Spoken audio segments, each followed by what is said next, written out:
Greetings, friends. Reformed Stoic, back with another video. So this is kind of a special video in celebration of the release of Blue Dragon. Just wanted to talk about that song just a little bit. And then I wanted to talk about how it's the 10-year anniversary of my Kundalini awakening. And I know there's some videos on YouTube where people talk about their Kundalini awakenings. I should probably check some of those out again. There was one that stuck with me over the years where a guy just said he was trying to figure out how to open his third eye. He found a third eye opening meditation. He opened it, and then he said he had a Kundalini awakening, and he basically freaked out. Like, it was a horrible experience for him, and he was in and out of mental hospitals and went to the emergency room, and it lasted a week or something. I don't know. That sounds really bad. That was not my experience. But before we get into that, let's talk about Blue Dragon. So I've made it clear that I think Blue Dragon is a little bit of a strange song. Where I left off at this point, after getting my better judgment back after the last kind of 4-day vacation from reality, I've just decided the structure is a little bit strange. I think if there was one more really strong verse, that would have been nice. But, it is just kind of the way the beat was structured. When I put that clip of the never-ending story, I just feel like that works. I feel like the song works the way that it is. It's kind of a haunting song. It kind of gives me kind of a sad feeling. And it's a story of a guy caught somewhere between Christianity and a cult initiation kind of thing. And someone who feels guilty about being initiated, trying to kind of justify it with, what can I say? I was in the swamps of sadness. When God looks away, that's when the magic happens. So the Blue Dragon, not really explained in the song.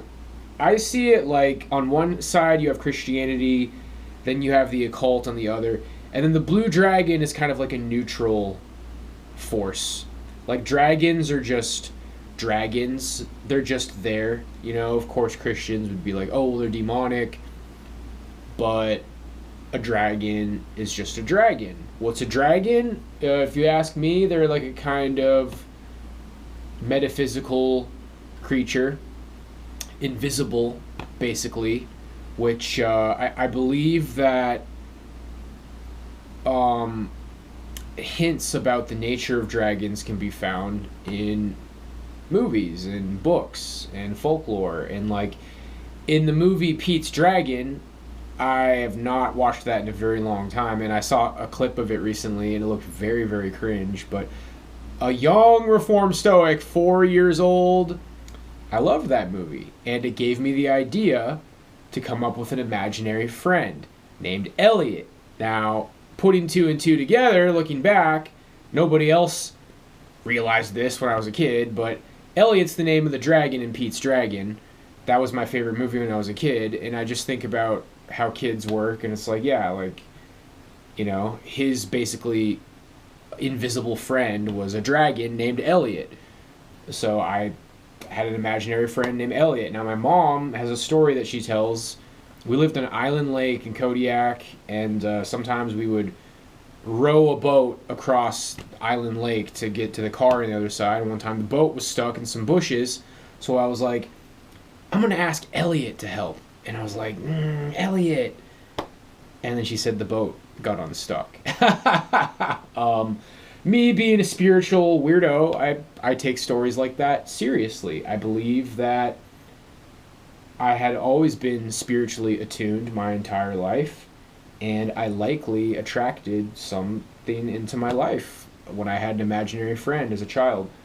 I remember the way that I imagined it in my head. Really funny description, like a short, gray, dragon, I guess you could say, but like not very big. You know how like when you look up the size of the Pokemon, it's like what? It's for like Charizard's like 5'7" or something. It's like, oh, I thought he was supposed to be huge. Small. He wasn't a big dragon. You know, the closest thing I can possibly think of to compare it to, you know that cartoon, Real Monsters. There was the monster that like held its eyes. He like had one of his eyes in each of his hands and held it up.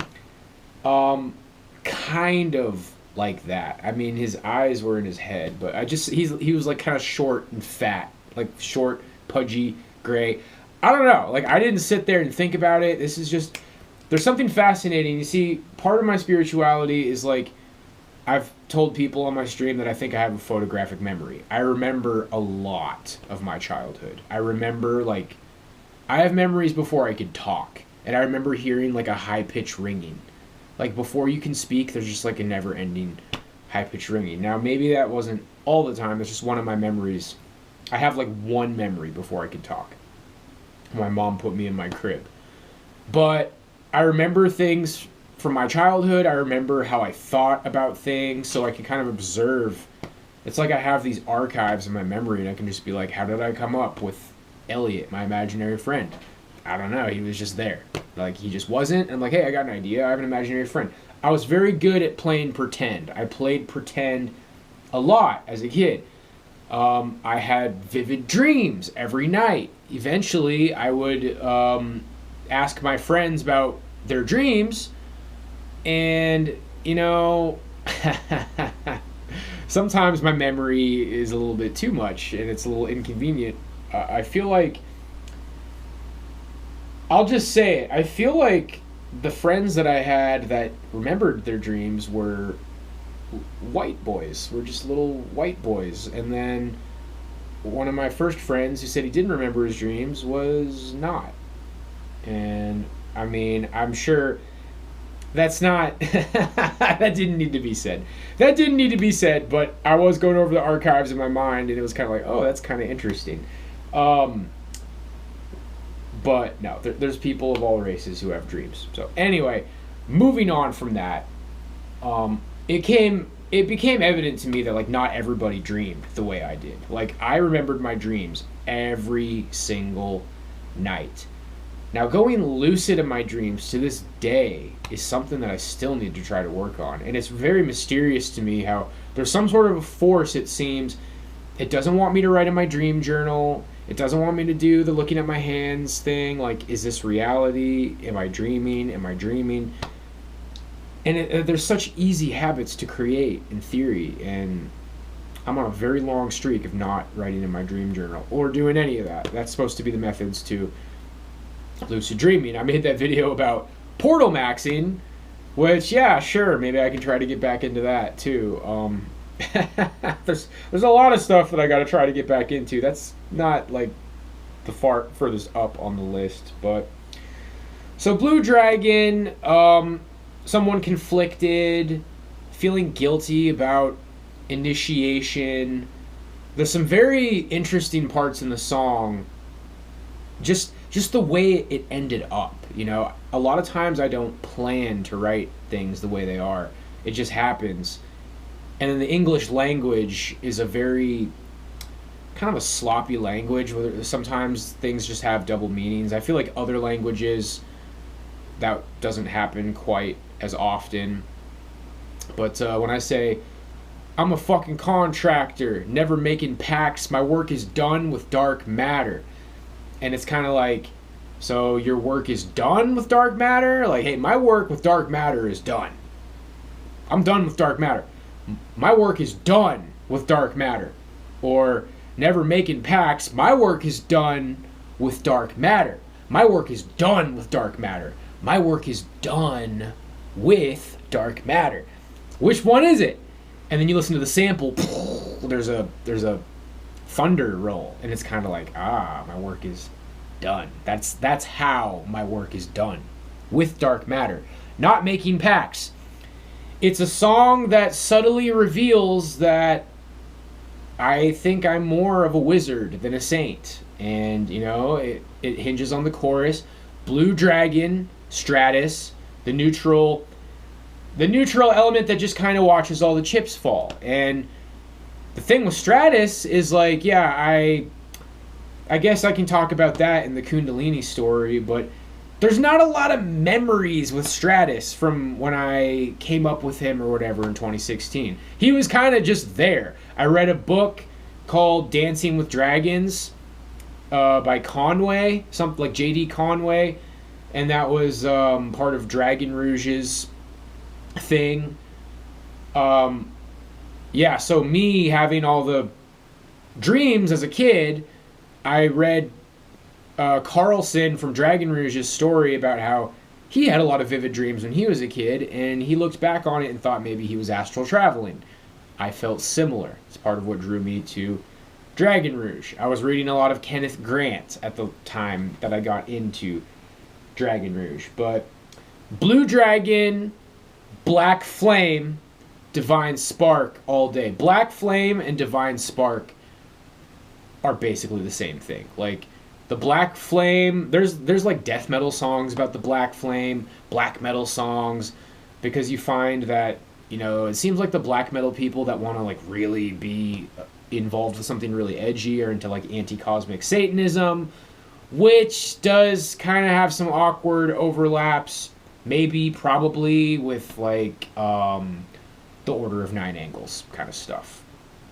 The one that the Dissection guy was in was a lot more harmless. It was more about the philosophy. The Order of Nine Angles is like, we take action. We do things in the real world, which more or less just means being fucked up as your religion. But, yeah, Black Flame is like in these systems of the anti-cosmic Satanists and dark left-hand path. What they describe the Black Flame to be is the exact same thing as the Divine Spark. And they say that it's from Gnosticism. They say anti-cosmic Satanism is from Gnosticism. I wasn't into that stuff back in the day. I was into like the left-hand path, which, it's funny, I came across some really snobby people on the internet who were probably right what they were talking about, but I was always getting fact-checked, like, actually, that's not the left-hand path. And you know, somebody tells me to like read Kenneth Grant to learn about the real left-hand path, and then I'm like, oh, well, I read Cults of the Snake by Kenneth Grant, and they're like, oh, Kenneth Grant doesn't know anything about the left-hand path, and it was never good enough. As far as, you know, if I was trying to like confront those people today and act like, do I really know what the really real left-hand path is? It's like Vakarma. V. It starts with a V. Vekama. I can't remember what it's. Vekamara. Varakarma. Vakarma. Something like that. It's like some sort of a Hindu Tantra left-hand path. What's that guy who wrote those books about that one guy? I know what the guy is. I don't want to talk about that guy. Last Avatar.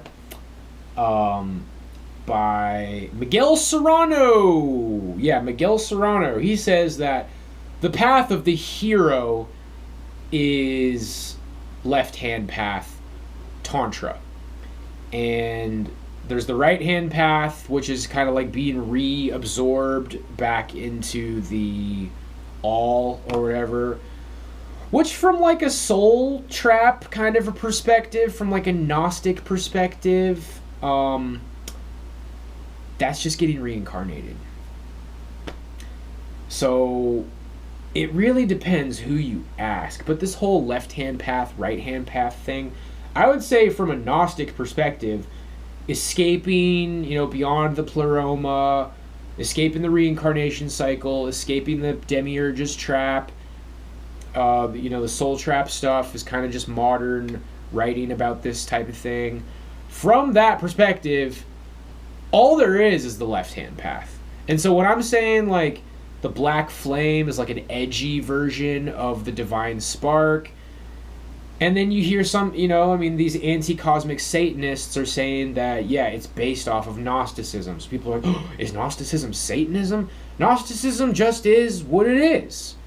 It's that Yahweh of the Old Testament is not some all-loving, wonderful, benevolent God. And it says that the evidence of that is in the Old Testament. I mean, he did kill babies. And a quote that I have come up with lately is, every single innocent woman and child who got in the way of the Jews was destroyed, either by their God or by them, with their God's blessing upon their actions. Now, it might be more accurate to call them the Israelites or the Hebrews or whatever. Everybody knows what I'm talking about. But this whole, like, you know, is it Satanism? So I'm just trying to decide if I want to talk any more about Blue Dragon. Yeah, this is tough. We're blending topics. Listen to Blue Dragon. If you have any questions about it, leave a comment about it.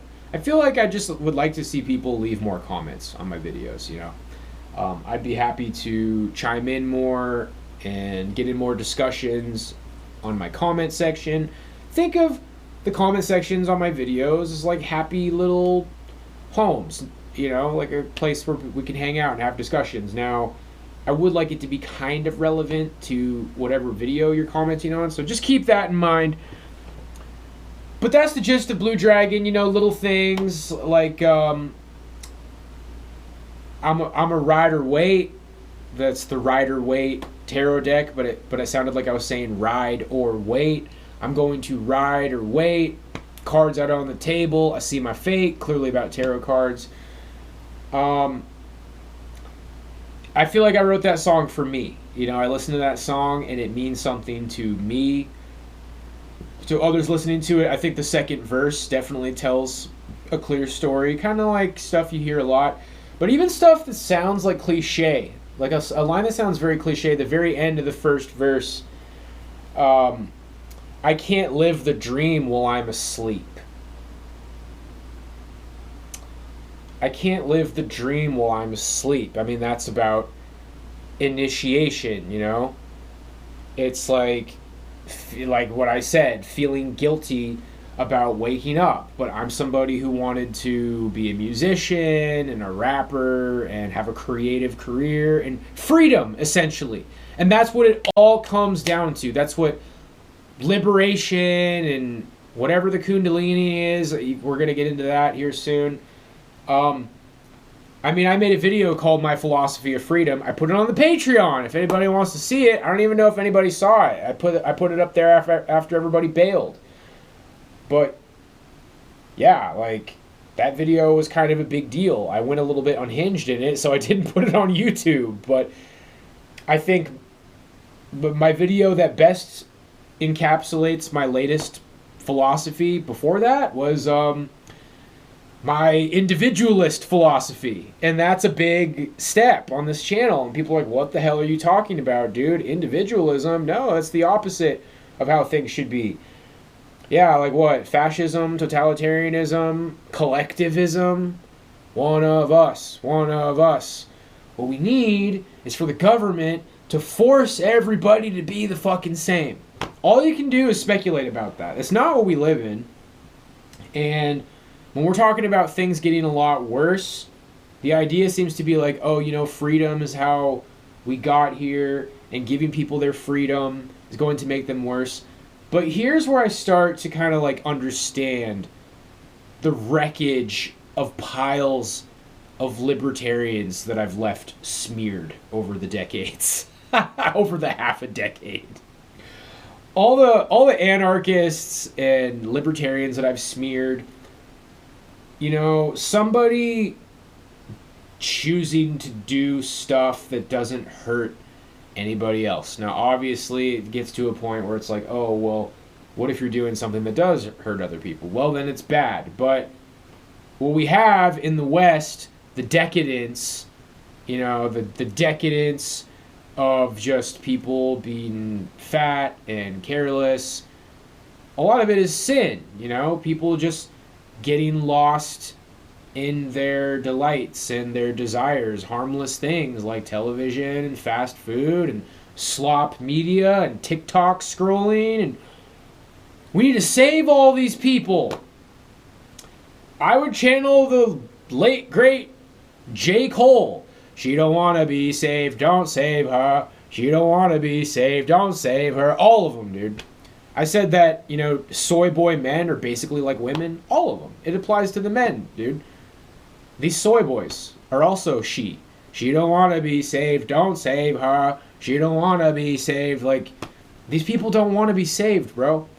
And then you look at, like, The Matrix, where, they're walking past the people, and he's like, these people are a threat to you. They're not necessarily bad, but all they know is this lie. And when they realize that you are standing in between them and their lie, they will attack you as if you are their enemy. So try to just basically keep a low profile, because once these people catch on to what you are, they will be your enemy, and you will have to deal with them, unfortunately. Even though they were just kind of like regular harmless people until they became aware of you. Okay, so we're moving on from Blue Dragon. I've kind of just been rambling about different occult things. I guess this would be a good time to kind of reset and just go over to the Kundalini, because dude, I just jumped through way too many things, like The Matrix. I completely forgot.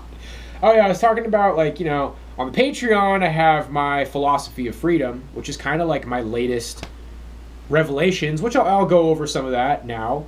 But then before that, in line with that, on my YouTube channel, my philosophy of individualism, which I explained in that video is like, you listening to this right now, you're probably not where you want to be.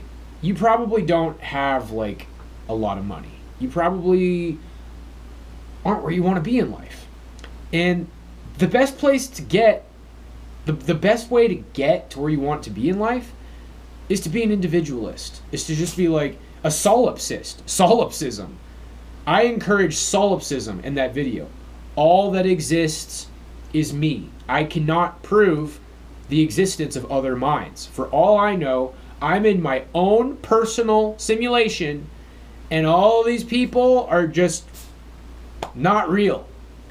Now, people will be like, well, that sounds fucking horrible. But then you have the teachings of Christ as the guidelines. You have the libertarian, as long as you're not hurting anybody else. So that's just kind of the idea. And there's a lot of, you'd be surprised, in my opinion, how much you can kind of get away with. It's like, okay, it's this interplay of I'm all that exists, all my energy goes inward, everything for me, complete selfishness, but you don't do horrible fucking things, That's an interesting way to look at life, like keeping your karma in mind. But it's just a matter of, like, oh boy, I don't know how to make this video in a linear fashion, because now we're getting to, like, Christianity is just for the masses. I was talking on the stream today about, like, oh yeah, let's get all the Jay Dyers of the world to explain to us what the honeypot, COINTELPRO, feds are doing. They want you to be in the occult because, I don't know, buy my book. I mean, Jay Dyer has a lot to say about a lot of things. That's why he's paid. That's why, after he graduated with his master's degree in CIA controlling ideologies, he got a golf clap from the CIA. They're like, wow, great job. You've mastered our work. And now we're going to hire you as a COINTELPRO shill to try to undo the occult renaissance. There was kind of an occult renaissance happening on the internet leading up to Donald Trump in 2016. And doesn't it seem like there's been kind of a Christian resurgence ever since then? These guys like Jay Dyer and internet theologian debaters, they have really kind of pulled a lot of people out of that, and they've presented themselves in a very professional, well-spoken manner. those people pulled me out of the occult. Because I was like, wow, these guys have read, they know of the books that I'm reading, but I don't know of the theology books that they're talking about. Well, I read the theology books that they were talking about, and now it kind of seems like going back to my old ways a little bit. Wow, I really did not expect how just absolutely massive this topic is. This was kind of supposed to be in and out, Blue Dragon, Kundalini Awakening. So let's talk about the fucking Kundalini Awakening. Because, yeah, this is just turning into a huge rant about my worldview. We'll go back to that. So I was a part of Dragon Rouge, It's one of those things where, in my mind, like, ooh, am I going to get accepted to Dragon Rouge? It's probably not that hard. They'll probably just take your money. I mean, I'm not trying to talk shit, but I had read some stuff, like, they kind of look down on Americans. The lodges are in, like, Sweden. So, yeah, they'll take your due money, and, they'll give you up to the first 3 degrees, which are all leaked. And then, eventually, once you've, like, spent a lot of time, they'll be like, oh, yeah, well, you just come on down to Sweden if you want. That's maybe not how it is. And, it was 10 years ago when this story I'm telling happened. So I don't know where they're at now. I do a little bit of poking around about them. I watched, like, most of whatever that guy's name, Carl, whatever, interview, the head of Dragon Rouge. But I was telling them about how I was into Kenneth Grant and, oh my gosh, what is it called? Like, Typhonian. I was into the Typhonian elements, the Typhonian currents, and Kenneth Grant. I don't even know what to think about that shit now. Dude, the books that I most furiously read through were Kenneth Grant books. Like, I started with the Cults of the Snake, and I just furiously read through Kenneth Grant. Like, I was looking for something, and fuck, I just couldn't really tell you what most of those books were about now, bro. Something about the circles outside of time and Karanzan. A lot of occultists say that the demon Karanzan drove Kenneth Grant insane, and his books was just like a bunch of like bibble babble gibber horse shit. And I was like fucking really into it, dude. And the Typhonian shit, like, that's where you're supposed to, like, read H.P. Lovecraft to try to, like, think about the Typhonian circles outside of time. Like, I don't know. I was going in a weird direction. And then I joined Dragon Rouge. And I had done a lot of research in the occult leading up to that. Actually, the guy that told me about Dragon Rouge says that he was a part of the Pythagorean Illuminati. Seems like that's a big name drop every time I say that.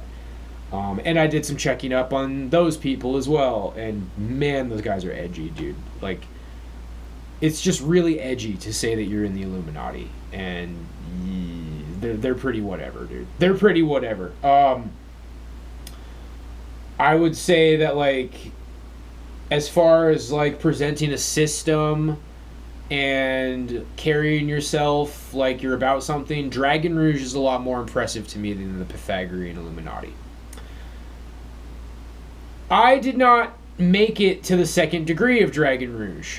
There was like a ritual at the end where you cover yourself in blankets, and then you wait, and then you emerge from the shell as a new being. And I was like, this is kind of dumb.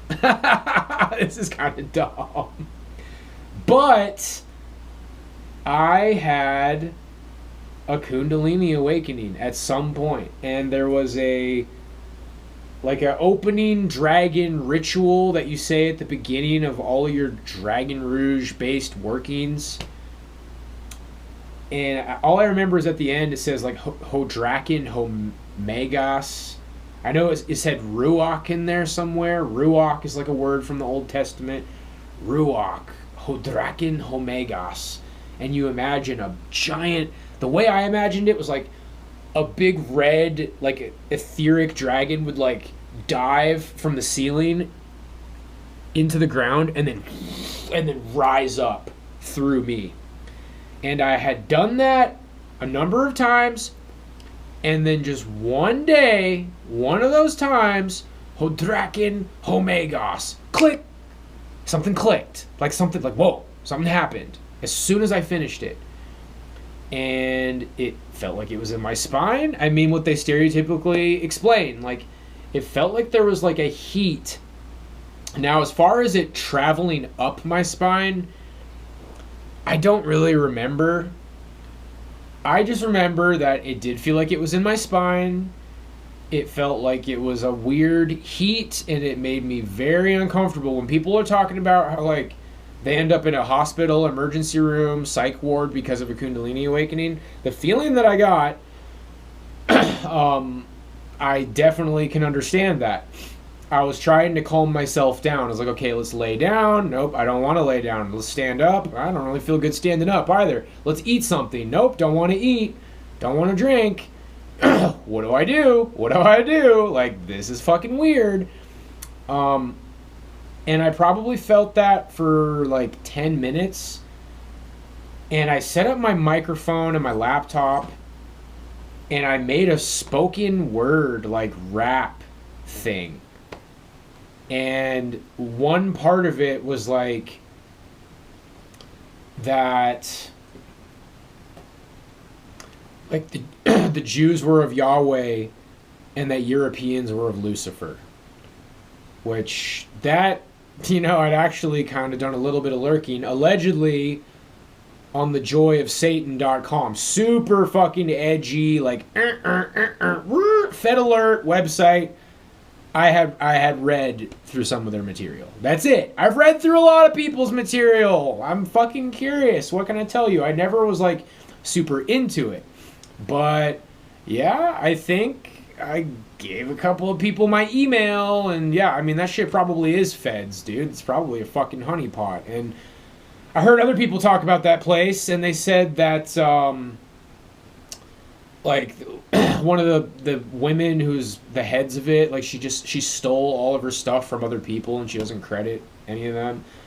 I haven't heard about that place in a long time. Kind of seems like the big boys on the block these days are the Order of Nine Angles and adjacent type of stuff, which is really fucked up.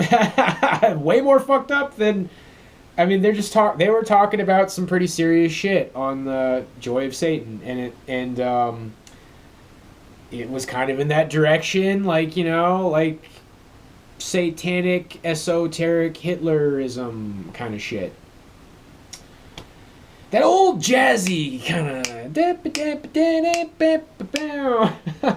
Our God was the horned God. Yeah. I mean, that's what happened. I finished my little Dragon Rouge thing. Click. Immediately after I was done, I felt something. Like, whoa. What's happening? I call it a Kundalini awakening. For the longest time, I was like, I don't know. Maybe that was just Kundalini activity. But I had a friend on Facebook who was a master Freemason, which just means he's a 3rd degree in a Blue Lodge, that's another funny thing. Like, I'm a master Mason. It's a 3rd degree from a Blue Lodge. Some of those people are like, nobody knows, there's no such thing as a 32nd degree Freemason. That's Scottish Rite Freemasonry. The Blue Lodge is like the first 3 degrees. A little bit about Martinism. I was kind of interested in the Martinist order. I got that pendant. I was actually thinking about taking a drive. I found a place where if I wanted to, I could get initiated. I feel like if it wasn't as far as it was, I probably would have already done it. But I just don't really think it matters. We'll see. The original Martinists, you had to go through a Blue Lodge before you could become a Martinist. And the idea was that it was kind of like filtering out the riffraff. You know, the Freemasons were people of high society, people who had a high standing in society. You know, they're able to, like, kind of the same philosophy as, like, getting through college. I remember one of my teachers explained This just proves that you can sit down and write papers and follow orders. Nothing you learn really matters here for the most part. But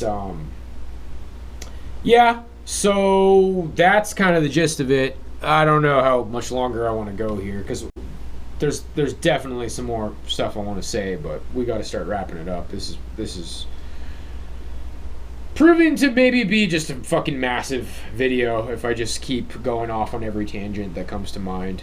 But I made a spoken word thing about how Jews are from Yahweh and Europeans are from Lucifer, and it calmed down what was happening, and then that was it. And then I moved on with my night that happened at night and went to bed, and everything was fine. So was that a Kundalini awakening? I mean, it sure seems like it would be, you know, and then you speak about that like it's the status thing, like, oh, I've had a Kundalini awakening, but I was in Dragon Rouge, which I really don't recommend to people. There is like a stigma around Dragon Rouge when you study about it. It's like, hey, shit will happen here. If you're thinking this is like nothing burgers and LARPing, like doing Dragon Rouge, like you go right for the heart of it. It's like, hey, this is the Kundalini, these are the chakras, this is how you open the chakras, this is how you open the Kundalini. And then you watch videos about people's Kundalini experiences, and they're like, hey, I went to a fucking mental hospital. It's the real deal, or it's something. It does something. Being in Dragon Rouge. Now, I recently read a book, I think it was called Can You Stand the Truth, written by a lady about like the soul trap, and man, that book, I did not like the way that book was written. It would just like half of the book was reference material. It would just put in like, you know, like 3 pages of the Emerald Tablets, and then 3 pages of Helena Blavatsky, and then 3 pages of Manly P. Hall, and just really, it's like, oh yeah, I better read all this so I fully understand what she's saying. And I had already read a lot of that stuff, or was already aware of it. I pretty much skipped over all of that, and it was like a 600-page book that was more like 200 pages. But she talked about 2 methods of attainment, and one is like stealing. It's like you're stealing the awakening. And she said that was like the Kundalini. Like that's like the stolen awakening. And she talked about it like it was a very bad thing. And then there's like the mystic attainment through, you know, the slow, long, hard practice. And I mean, I had been meditating for a couple of years leading up to that. But yeah, I would definitely say that the Dragon Rouge method is like, hey, it talks about the Qliphoth, which is supposed to be like the inverse of the Tree of Light. Really serious Kabbalists are like, yeah, the Qliphoth, buddy, have fun. Like it's not real. Like it's just kind of made up. I mean, some people will tell you like all of it is made up, but yeah, there's very, very, very serious Kabbalists out there. That's never been me. I've never got deep into the Kabbalah. I've heard that there's just so much you can learn about Kabbalah that it just fills your head up with nonsense, and then like, I don't know. If that's your thing, then yeah, you can just learn and learn and learn the Kabbalah your brain up. That's not what I did. But yeah, you know, every sphere of the Qliphoth is ruled by a demon. Like the first one is like Nama, and then there's Lilith. I remember I had a dream about Lilith. I was on a boat, some sort of like a worker vessel, and then everybody started like throwing up orange goop. And then I looked at the walls, and it's like the walls were like alive. And you know what I thought Lilith looked like? Kerrigan from StarCraft. Kerrigan was like a queen in the Zerg. She was like a player character queen.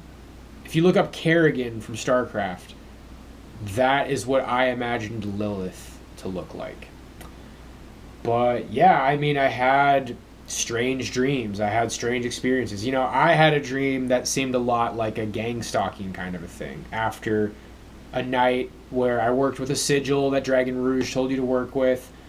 I had a dream I was in Boston, and like everybody was like looking at me. Everybody's just like, and that's what gang stalkers do. When gang stalkers walk by, they just, like, what happened to me with the gang stalkers is, imagine I'm like walking by right now. As soon as they walk right in front of me, they just look over real quick and then they keep walking. Just to kind of like let you know they're there for you. And, nobody else notices it. It's a way to just fuck with you. And if you say anything about it, like me saying anything about it right now, people are like, oh, that sounds like a crazy guy. It's a perfect form of like no touch harassment. It was the East German Stasi's Zerzit song program that originally came up with those tactics. Well documented, also utilized by COINTELPRO. You can read about Zerzit song. You can read about the COINTELPRO court case files. It goes over some of those details where they're like, wow, technically everything they're doing is legal, but this is just like right up against the fucking lines of what's legal, and clearly like they're getting in your fucking space and fucking with you in every single way possible. This is kind of fucked. But yeah, the dream was just like, everybody in the dream was just kind of like staring at me, and I was like, this is fucking weird. I had that dream. I had the dream about Lilith, where people threw up the orange shit on the boat. I had a dream that I was in, man, it was like this spa bathtub. I applied at like this fucking, what's it called when they like wash out your ass? Like the enema. Dude, it was like an enema hospice thing. Really ritzy in Brookline. I didn't get hired there for obvious reasons. Brookline, if anybody knows about Brookline. But it's like I was in the fancy jacuzzi tub. It was empty. And I turned on the water. And it started filling up really fast. And then it was blood. And then the tub filled up with blood. And then the whole room was filled up with blood. And then all of a sudden I'm like floating down this stream of blood. And then there's a big floating head coming up in the river of blood that I'm going towards it. And you know what that head was? The chick from Alien? Or Aliens? Was she just in the sequel? One of the Alien movies were with the badass chick. Like, she's infamous for that role. The chick from Alien. It was her head. But I remember thinking that was Dajiel. Because I had Linda Filario's dark tarot card deck, and you're supposed to like pick a card to be your path working fucking spirit. I can tell you what, I feel like that was really dumb. I feel like that was a really stupid thing to do, bro. But the one I picked was Dajiel, which is it's supposed to be like a mother that eats her fucking child or something. Something fucked up, dude. Like, yeah, I probably wouldn't bind yourself to that kind of shit, brah. Yeah, so that's kind of the gist of some of the shit I was experiencing in Dragon Rouge. I remember thinking I saw like a guy like sitting on my floor for a second, and then he was gone. I was having weird experiences, man. And so trying to kind of get through whatever this fucking story is going to amount to, I had strange experiences in the occult and in Dragon Rouge. One of them being a Kundalini experience. As a Christian, nothing. Just nothing, man. You know? Like I say, I go through the ritual motions and then eventually something happened. With the prayers, nothing. Just never anything. And what Christians tend to say is like, oh, well, all the stuff that happens in the occult is demonic. And, you know, the path with God, it's like it's all material. And I was pushing that as a Christian. It's like, oh, you know, people waste their time reading these esoteric, spiritual books. You need to read books about history. You need to learn about things that matter. Learn a skill. Get a job. Focus on the real world. That's what God's about. It's like, well, yeah, this is his creation. This is the material demiurge creation, maybe. But The thing is, that's all fine and dandy, but I just didn't have any fucking spiritual experiences at all as a Christian, man. I'm waiting to like see Jesus or have a dream about Jesus or feel like there's a divine intervention. And I can pretty much tell you, this is the craziest part. I was becoming a Christian like my second semester at UNLV. My first semester at UNLV, I remember I got high once after not smoking weed for like 4 months. I had all these like printouts all over my walls. At that point, I was into like ancestral polytheism. So, you know, I'm part Irish, so I had Celtic gods and Norwegian, so I had some Norse gods. And then there was just like a couple of Greek gods that I liked, like Minerva with the owl. I had a printout of Abraxas, the fucking, like, the god beyond God in Gnosticism. I had a printout of Lucifer. And I got high and I looked around at all that. I was like, you know what? I don't really know what I'm about, but this ain't it. And I ripped all that shit down. So it was smoking weed that made me decide, hey, you know what? I'm ready for something else. That was kind of the wrecking ball that kind of pushed me out. It was a slow process, but that was like, you know, fall 2017. And then by 2018, my second semester at UNLV, I was like becoming some sort of a Christian.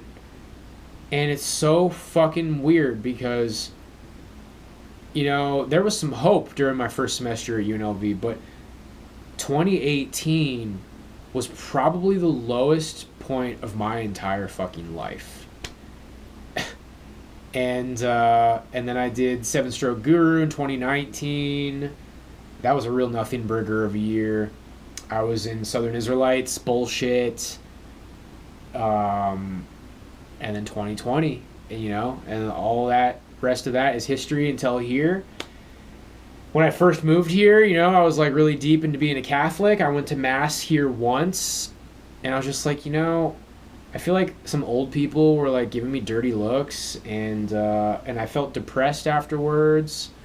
And I'm like, nah, man, like I get depressed every time I go to Mass because I'm socially failing there. And it's interesting because there was a girl there that had like a sundress, and she got on her knees and took the Eucharist on her tongue. I wish there was a better way to say that. That doesn't sound good. But it just is what it is, you know? She received the Eucharist on her tongue. I guess that's like the really trad way to do it.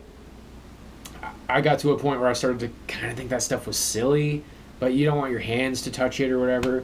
But she's one of those, like, you know, she looked like she's frolicking through the flowers, and she's got the sundress, and she looks like she was a total trad sweetie. But I just remember thinking, okay, so now I have to introduce myself to all these people and try to like play some fucking game to figure out how to get this girl. She's probably fucking nuts. It's weird. It's like on one hand, like the man is supposed to be in charge, but I just feel like there's so many rules in Catholicism.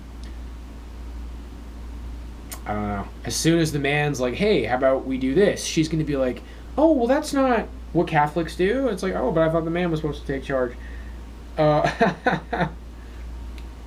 This topic's too massive, dude. This is too massive.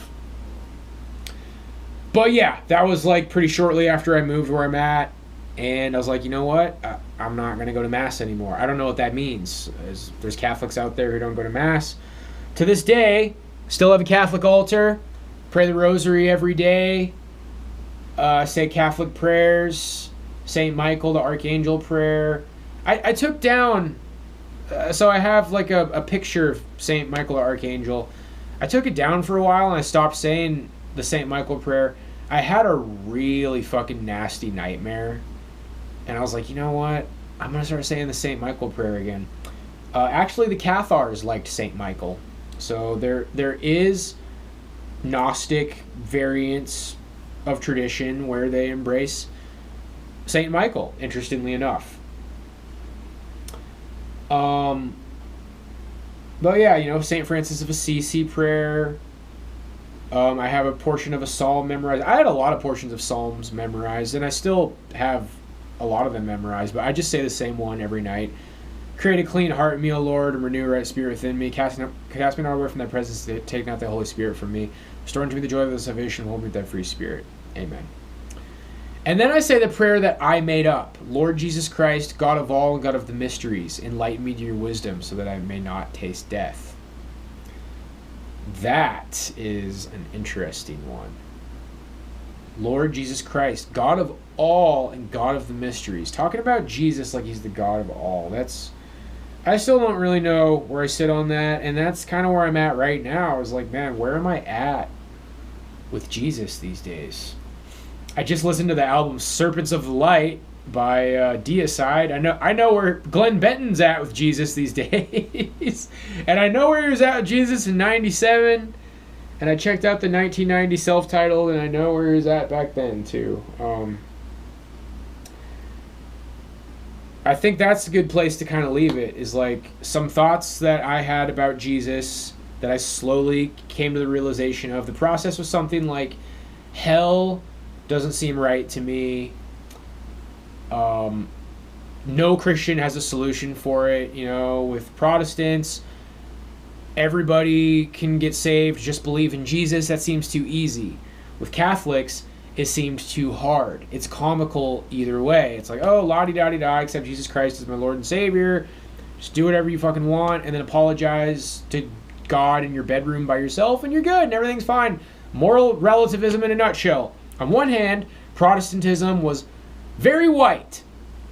And this is a long train of thought, but we got to get through it. So you got to try to observe the history surrounding Christ, because there's people that are like, I think it's like an old psyop. That was like an old psyop to create the control religion, Adam Green type of stuff. And it's like, when you're trying to claim it's just a conspiracy, well then, I don't know, it was thousands of years ago, and unfortunately we weren't there, and it's easy to make those claims and you can't really disprove or prove it. But looking at history between the life of Christ, supposed life and resurrection of Christ, and the Roman Emperor Constantine becoming a Christian and Christianizing Rome and creating the Roman Catholic Church. If you look at that period of history, it did appear that Rome did not like Christians and feed them to the lions and torture them and fuck with them and oppress them. And they're like, man, these Christians, if you watch the movie Silence, Martin Scorsese's Silence, actually about Jesuit missionaries who were like tortured and kidnapped and trying to, reason with people in like, it was like China or something like that. Very interesting stuff, because these emperors were like, man, the harder we torture these Christians, the more the faith increases of all the Christians around. Like, they're trying to think of this pragmatically, and it's very disturbing. Like, from an emperor's perspective, it's like, okay, let's like kill the family. Let's kill the father in front of the family. Let's kill the children in front of the parents. And it's like, no matter what they fucking do, everybody around becomes more of a Christian. And they're like, this shit is a virus. This is a virus. You cannot get rid of this. You cannot get rid of this. You cannot make people give up their faith in Jesus. Like, everything revolves around it for them. There were very scary times to be Christians. And so that appears to be a thing historically. So this idea that, it was a psyop right out of the gate, I have identified Rome as an ancient oppressive element, like the original totalitarian establishment. mainly because of the actions of the Roman Catholic Church. So if you can't beat them, join them. And a lot of people, every offshoot, all of the most obscure offshoots, Jehovah's Witnesses love to tell this same story of the Catholic Church. Everybody loves to go on and on. And the Catholic Church was really, really, really bad. That's why you should be a Mormon, a Jehovah's Witness, a Protestant, a Baptist, a Gnostic, a whatever. Everybody who's not a Catholic will be like, yeah, the Catholic Church was horrible. But that's kind of the idea, is that is when the PSYOP was created. And what's the first thing that they did? What's the first thing that the Roman Catholic Church did? Kill all the Gnostics. They dealt with the Gnostics. They dealt with the organic Christianity that was already there. The Roman state was behind the councils. Council of Nicaea. All of them. That was the state and the creation of the state religion. So when people are like, oh, God was working through the councils, the state was working through the councils. That was the religion created for the state. Yeah, just state, city, state. For me, it's like when you can connect something to the establishment, it's like, aha! I've had a Catholic priest explain to me that, well, the way the Catholic Church sees it is that, like, God chose the police, and God chose the president, and God chose the senators, and God chose Epstein, and God chose Epstein Island. And everything is exactly the way it should be, and God smiles on all of it. Oh, yeah, so the police are good, and all the politicians are good, and God chose the feds, and God chose the CIA, and God chose Mossad, and everything's all wonderful and okay, because God smiled upon all of it. So I kind of have the opposite approach.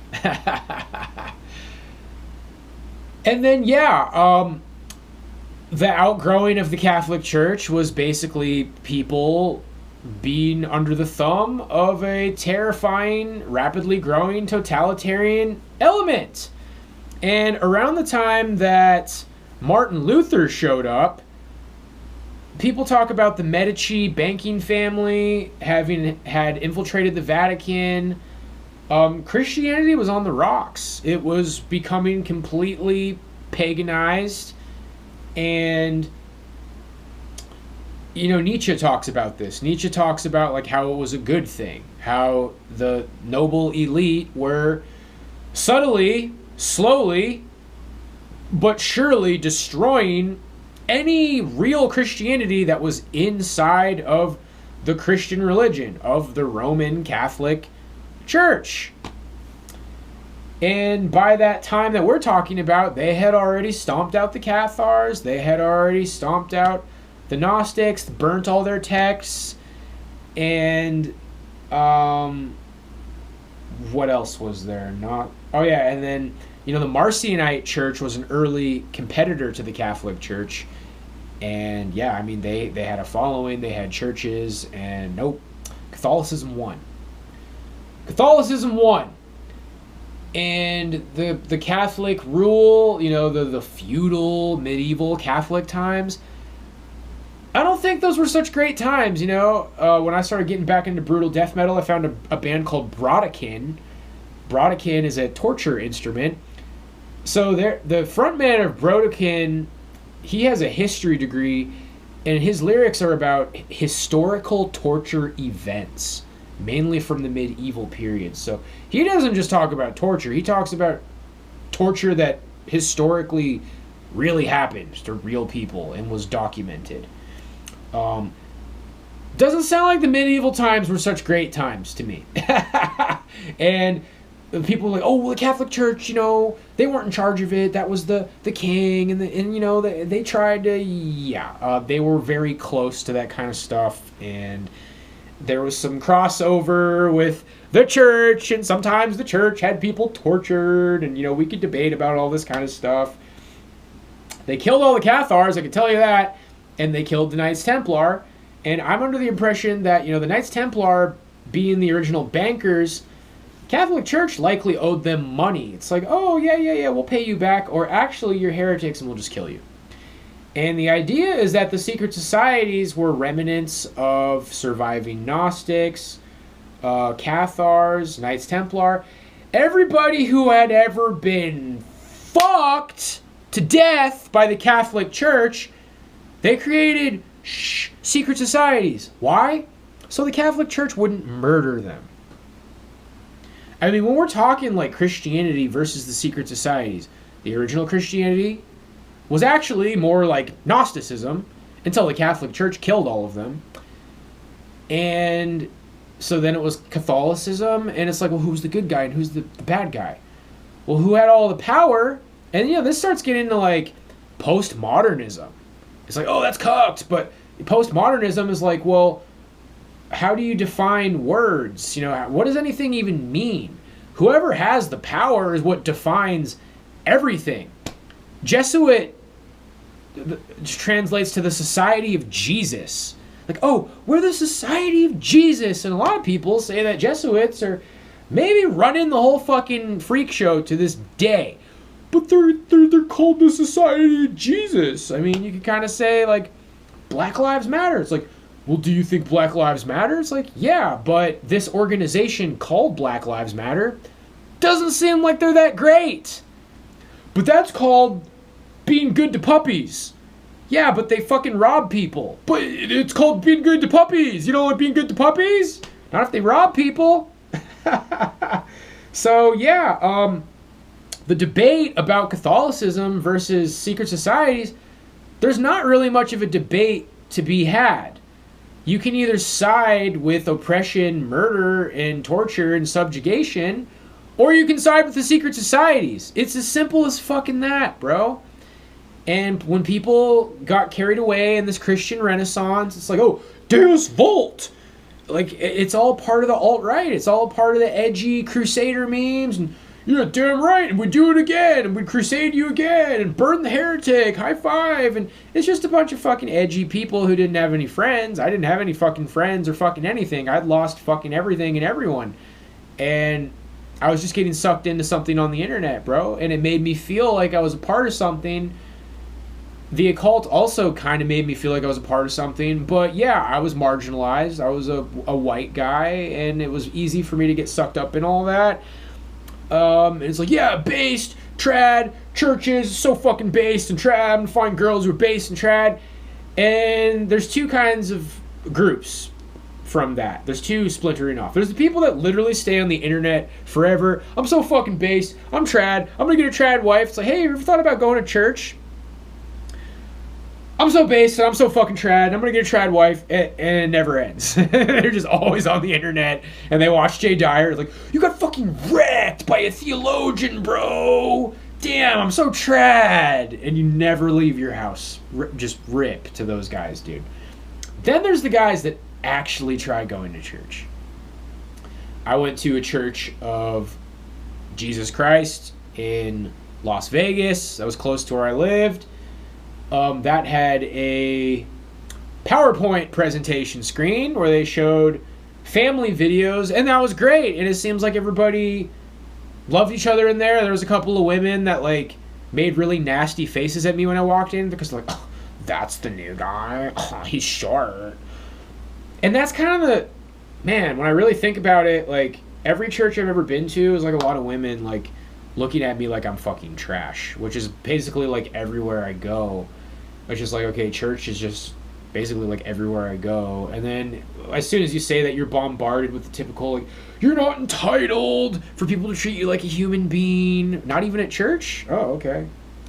I was under the impression, like, Jesus told everybody to be nice to everybody. But considering I literally was being gang-stalked at church, and I was literally being harassed at church, and I just thought, wow. And, like, I remember I paid a lot of attention to the Knights of Columbus at the Catholic Church in Kodiak.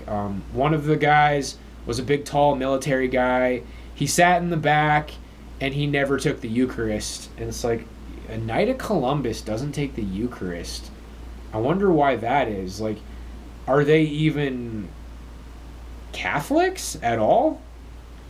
It kind of reminds me of what Napoleon said about the Jesuits. Like, I don't even think they believe in God. It doesn't even have anything to fucking do with the church. It's about power. It's all about power and control. But yeah, from what that guy like followed me and my mom to her car one day, walking really close behind us. One day there was a couple of like military guys in their uniforms at mass. Like, really? You're wearing your military uniforms at mass? Every single priest on the island in Kodiak, without exception, was former military. And I just thought, like, do they train you how to be a pastor in the military? Interesting. I wonder if they, like, tell you what to say about Israel and talking points about the war and what to look out for in young, educated men who attend your church. And there's not, like, a military program that trains people how to be priests, is there? Kodiak isn't a military-occupied operation where the churches are completely under the thumb of the military, is it? Anyway, and yeah, they were pushing really hard for Israel at that Baptist church I went to. And I went to something where they were talking about how the Jews are, in fact, still the chosen people, and wow. So... oh my gosh, you guys, this is a mess. This is a fucking mess. This is just too much. I can go on and on and on and on and on. Basically, trying to wrap it up, guys. Yeah, Protestantism happened. It was very white. It set people free. It liberated people from being under the totalitarian thumb of the Catholic Church. I believe it made way to the United States. I believe that the founding father era of the United States was probably the peak of Western history. Most intelligent men who ever lived. I've read the letters sent back and forth and observed the friendship between Thomas Jefferson and John Adams. Fascinating, incredibly intelligent men having a high-level discussion. And then I've even considered that Freemasonry back then was maybe a little bit different. Now, I was thinking earlier that Freemasons are very akin to Protestantism as the papacy is to Catholicism, which is kind of an interesting thought. I've heard people say that Freemasons are like the priest class of Baptist churches. I actually feel like I caught wind of a Freemason who was a preacher in a Baptist church in Kodiak. Interesting stuff. But, I think that Freemasonry eventually changed. Freemasonry was co-opted somehow. When you're talking about like somebody taking over the world, it was either the Illuminati subverted everything, which there's really not that much information about the Bavarian Illuminati. Rumors of it being behind the French Revolution. Rumors of it subverting Freemasonry and turning it Luciferian. Is either the Illuminati subverted everything, or the Jesuits subverted everything, or the Freemasons subverted everything. The battle of Western history was between Freemasons and Jesuits. Jesuits were the Counter-Reformation created to stomp out the Protestants. And what people have pointed out about the Catholic Holy Orders, every Catholic Holy Order did what it set out to do except for the Jesuits. They're the only ones who haven't achieved their goal. The Protestant Reformation didn't stop.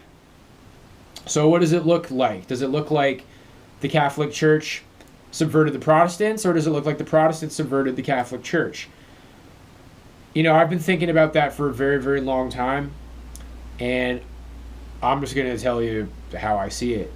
To me, it looks like Christianity is a failed religion entirely. It looks like it's an entirely failed religion, and it was defeated by feminism. Now, obviously, I cannot say that much about that here, but I would say that the role of most priests is to just make sure that men conform to the feminized society. It's just to try to make sure that men act in a way that women want them to act. And I followed the culture war for a very long time, and I feel like there's not really going to be like a big dramatic public wrestling match inside of the church. Like, the church just tries to continue on as it always had. You know, every priest is different, but the entirety, for the overwhelming majority of all leaders of pretty much everything in the United States, consider like pre-feminism to be radical, like knuckle dragging radical. And I believe that that's what took down Christianity. Christianity at least did a very good job keeping families going, keeping society flowing. You know, people shame men for talking about wanting to meet women at church. Like, church is not a place where you go to meet women. Other than all of recorded history, that's literally what it was, because you get married at church to people of your religion that you meet at church. So what happens is they can't tell women anything. And I've more or less observed that women aren't really capable of doing anything that Jesus said. Okay. What? I don't know. Never mind. Forget it. Forget I said anything. I guess a better way to put it is the only people that are really capable of actually doing what Jesus said are men. Okay. So anyway, yeah. Christianity is a failed religion because it failed to stand up to modernism in the form of feminism. Feminism is 100% modernism. There's no debate about it. It didn't exist before the 90s. 1900s. This video is losing steam, guys. I just feel like I could just keep going and going and going and going. And the more I say, the more that there is to be explained. And then it's like, so your Kundalini awakening, how do you think it changed you? What do you think changed? Man, I probably should have said that like half an hour ago. I do think that I became wiser. One time on stream, like 3 or 4 years ago, I pulled up a video. If you look up Versatile the Wild Child, RIP!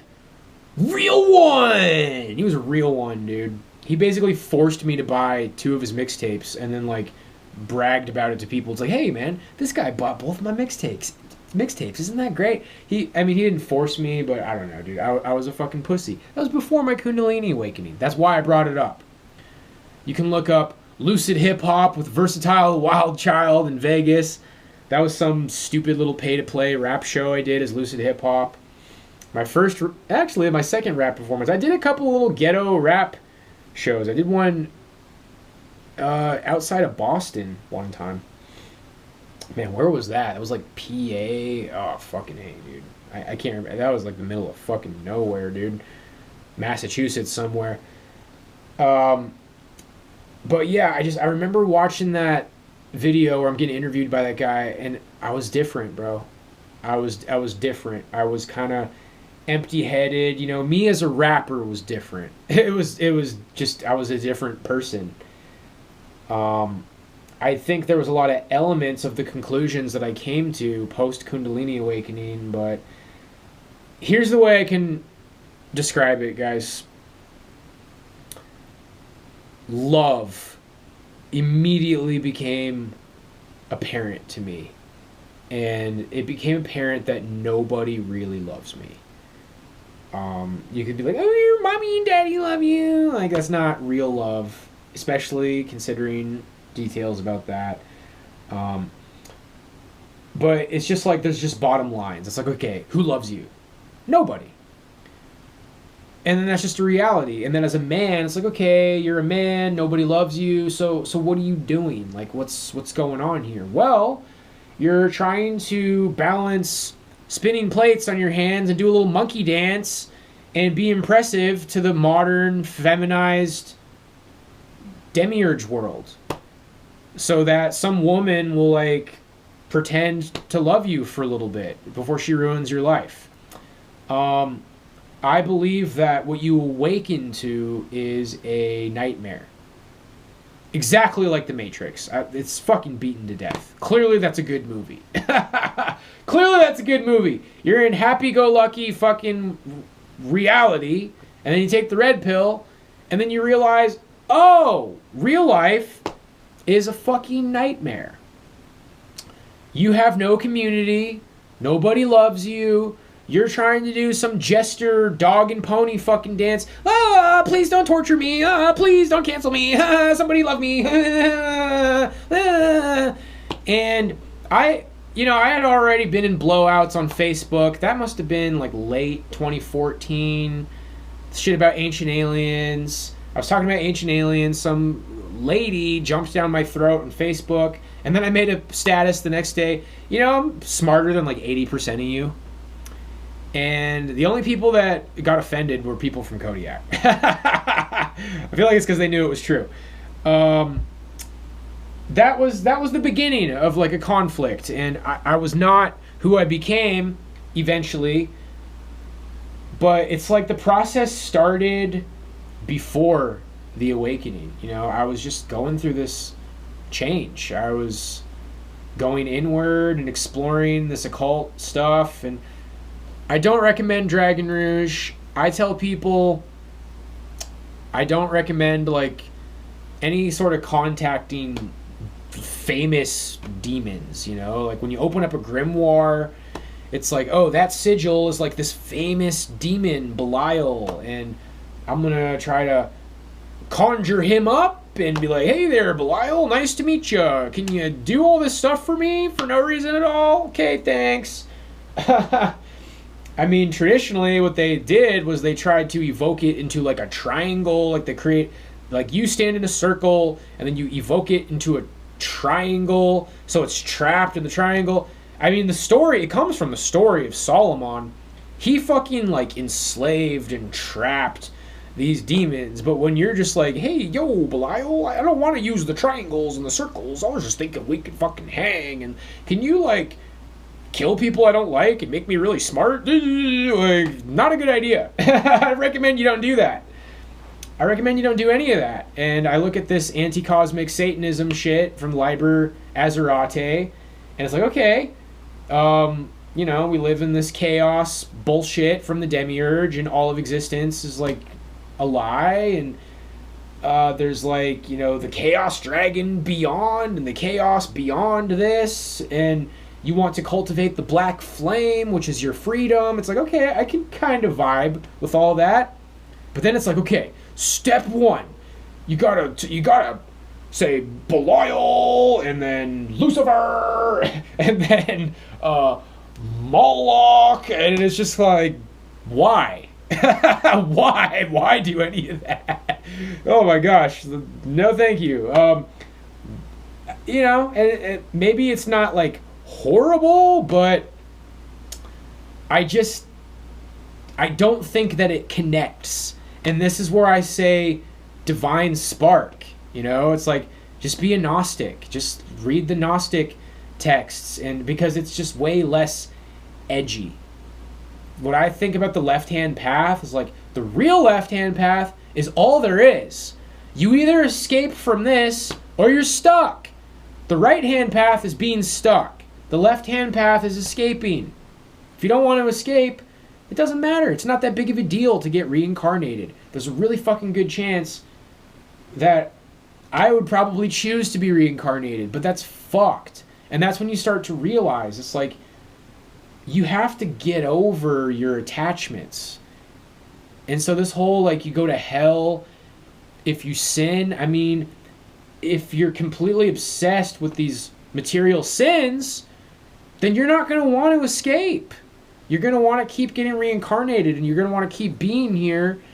And this is where we suffer. This is where horrible fucking things happen, man. And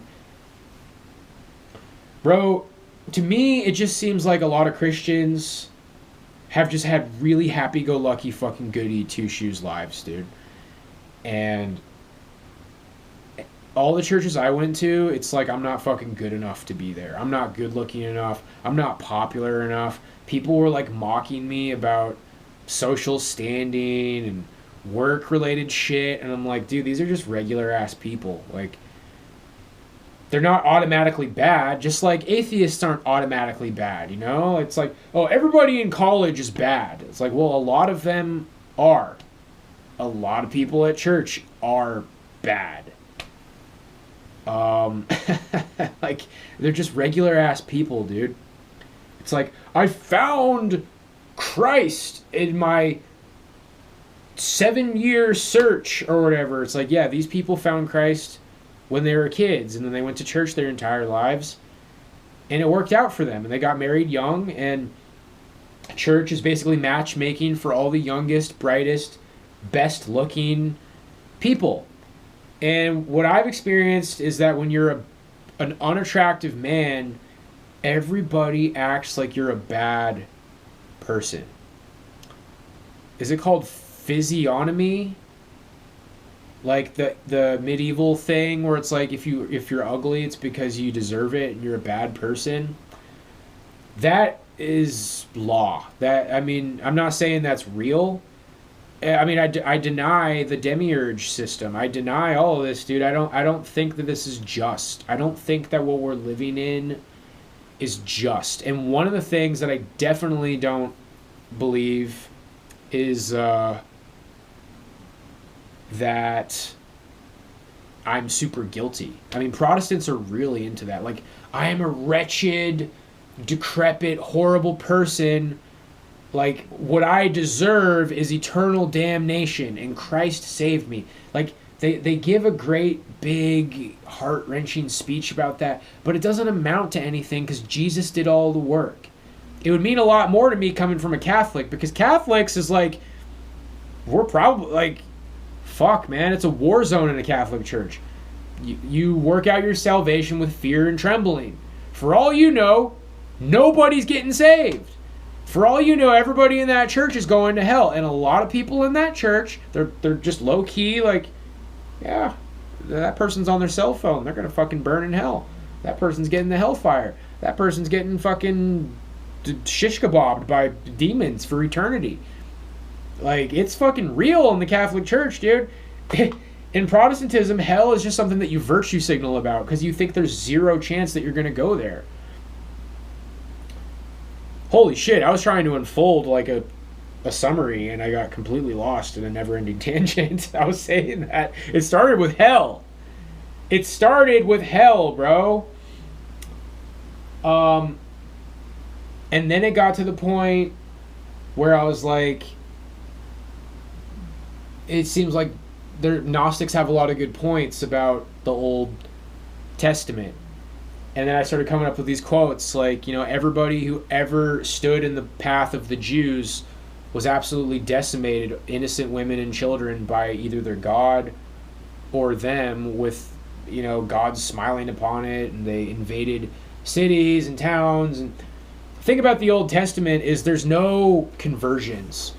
What Christians do with like the soul winning thing where they go try to convert people and save people with Jesus, yeah, they didn't do that in the Old Testament. It's like, we are supreme, we have the supreme God. Every now and then they flexed the supremacy of their God with like the writing on the wall in Daniel, but you know, the Jews would roll up and do their miracles and shit. It's like, okay, peace out everybody, like we're the shit and you're not, and if you fuck with us, we'll kill you.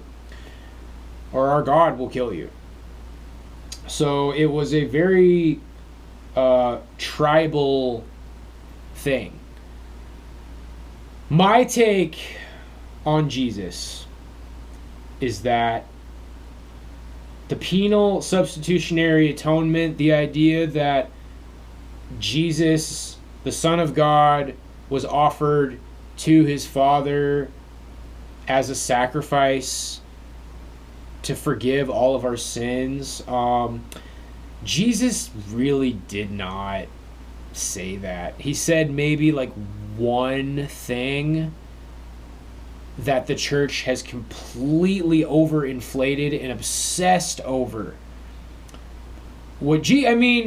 So did Jesus, like, his Sermon on the Mount was to tell people that he was going to die for their sins? No, his Sermon on the Mount was, pick the log out of your own eye before the speck out of your brother's eye. Judge lest not, yea, be judged. Treat others the way you want to be treated, for you'll know them by their fruits. For not everyone who says to me, Lord, Lord, Lord, will be saved. I'll say, turn away from me, I never knew you. Translated, be good to people, because if you're a piece of shit narcissist, you're not going to get saved, even if you tell people you're a Christian. That is what Jesus taught. Show your love for me by your love for one another. Give away your things and you'll have riches in heaven, and follow me. Now, what I say about that is that person actually had the opportunity to follow Jesus while he was alive. But that's what Jesus taught.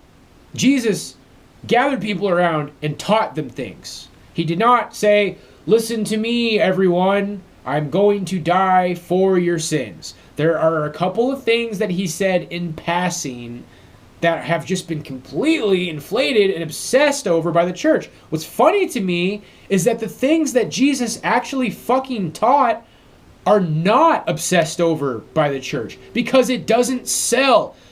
Jesus died for me. And that's the Protestant churches in a nutshell.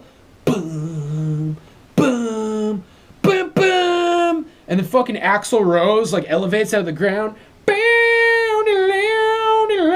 Fucking rock shows and laser lights, like Baked Alaska said. Like, yeah, Jesus died for me. And he said to be good to everybody. I don't want to hang out with that guy anymore. Like, it's all about how Jesus was handed up to the all-loving God on a stick so his father could fucking eat him for 3 days, but then he came back. See, according to the rules of sacrifice, as I know it, doesn't really seem like it counts. It seems like maybe Jesus should be fucking boiling in excrement for all eternity, like they say he is in the Talmud. That seems like that would make more sense for a sacrifice, but no, he just dies and then comes back. It just kind of sounds like bullshit to me. He died for all of our sins. What Jesus told us is that the law doesn't fucking matter. He told everybody to stop following the law. He basically told everybody that Judaism was a fucking sham. And he said it right to the faces of the Pharisees. He said, you are not of my father, you of your father, the devil, who was a liar from the start. A lot of Gnostics think he was talking about Yahweh. Jesus would say, your father was a liar from the start. He said that to Pharisees, who were priests of the Jewish temple. And they're like, but Jesus was Jewish. It's like, okay, Jesus knew Scripture. I know Scripture, and I'm not Jewish. Just saying. Jesus was some sort of a rebel. I mean, you look at it through the Jewish perspective. They did not convert. They did not become Christians. They're like, so what would a Jew say about Jesus? He was some sort of a schemer, infiltrator who was creating an uprising against our religion. He is not our Messiah. We're still waiting for our Messiah. Yeah. I appeal to the Jewish arguments. Jesus said he was, or rather, the Jewish Messiah of the Old Testament was supposed to gather all of the Jews together. He scattered them. He was supposed to rebuild the temple. He destroyed it. Jesus literally announced the destruction of the temple. That is the opposite of what the Jewish Messiah was supposed to do. He's not the Messiah. He's not the Jewish Messiah. He scattered the Jews. The Jews were supposed to be elevated and boasted up. There's all these promises about how Jews were going to have slaves, they were going to be reunited, and it was going to bring world peace. He's supposed to bring peace. Jesus brought war. He's supposed to gather the Jews. Jesus scattered the Jews. He was supposed to build the temple. He destroyed the temple. He was the fucking anti-Messiah. He was the destruction of Judaism. He was the end of Judaism.